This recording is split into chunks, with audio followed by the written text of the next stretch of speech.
চট্টগ্রাম বন্দরের অচলাবস্থা কাটাতে সরকারের উচ্চ পর্যায়ের কার্যকর হস্তক্ষেপের দাবি জানিয়েছেন ব্যবসায়ীরা। রাজধানীর গুলশানে বিটিএমএ কার্যালয়ে জরুরি বৈঠক শেষে সাংবাদিকদের এসব কথা বলেন নেতারা।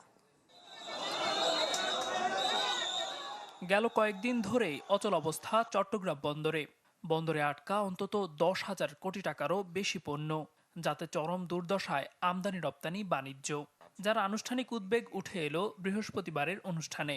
এক্সপোর্টার এবং ইম্পোর্টার যারা আছেন, ব্যবসায়ী নেতারা বলেন, জাহাজ বন্ধ করে এই আন্দোলন দেশের ইতিহাসে প্রথম।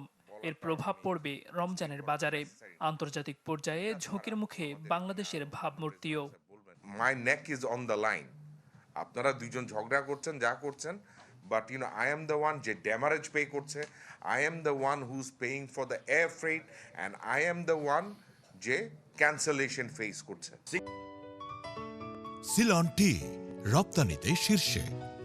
সিঙ্গাপুরে যে জাহাজগুলো বসে আছে, যারা ঢাকা চিটাগংয়ে আসবে, তারাও কিন্তু তাদের জাহাজ ছাড়ছে না, কিন্তু বসে থাকা জাহাজের কিন্তু অনেক চার্জ আছে। এটা দেবে কে? এই সমস্ত চার্জগুলো গিয়ে বর্তাবে আপনার রোজার মাসে খাদ্যদ্রব্যের উপরে।